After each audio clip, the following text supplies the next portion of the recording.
శుభోదయం. ప్రభువైన యేసుక్రీస్తు నామములో వందనాలు తెలియజేస్తూ పరిశుద్ధమైన దేవుని గ్రంథములో నుండి యోవేలు గ్రంథము 2వ అధ్యాయము 12వ వచనం. ఇప్పుడైనను మీరు ఉపవాసం ఉండి కన్నీరు విడుచుచు దుఃఖించుచు మనఃపూర్వకముగా తిరిగి నా యొద్దకు రండి. ఇదే యెహోవా వాక్కు.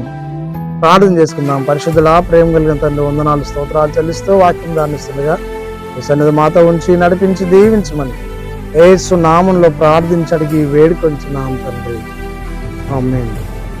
యోవేలు భక్తుడు తెలియజేస్తూ ఈ విధంగా దైవ వాక్కు ప్రత్యక్షతను పొందుకొని ప్రజలందరూ విపత్తు సంభవించినప్పుడు ఉపవాసం ఉండి ప్రార్థన చేస్తే దేవుడు ఆ కీడు చేయక ఆ విపత్తు నుండి తప్పించి ఆయన కాపాడే సమర్థుడై ఉన్నాడు. కాబట్టి మీరు ఉపవాసం ఉండి కన్నీరు విడుచుచు ఉపవాస ప్రార్థన చేస్తూ కన్నీరు విడుచుచు ప్రార్థన చేయడం దేవుణ్ణి కరిగించే ప్రార్థన, అది దేవుణ్ణి కదిలించే ప్రార్థన. నినెవే పట్టణంలో ఉపవాసం ఉండి ప్రార్థన చేసినప్పుడు చేయదలసిన కీడును దేవుడు చేయక పశ్చాత్తాపడై ఆ పట్టణాన్ని ప్రజలను దీవించినాడు.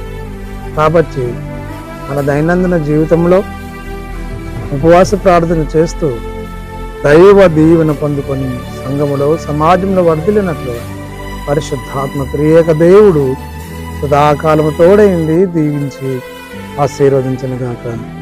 ఆమేన్. మౌనతుడా స్తుతి స్తోత్రాలు చెల్లించుకుంటూ వాక్యము దానిస్తుండగా మీ సన్నిధి మాతో ఉంచినందుకు వందనాలు. ఆన్లైన్లో వీక్షించిన వారిని దీవించి ఆశ్రయించి మాయం పొందుమని యేసు క్రీస్తు పేరట ప్రార్థించి అడుగుచున్నాము తండ్రి, ఆమేన్. తండ్రి, కుమార, పరిశుద్ధాత్మ త్రియేక దేవుడు సదాకాలము తోడైండి దీవించి ఆశీర్వదించును గాక. ఆమేన్.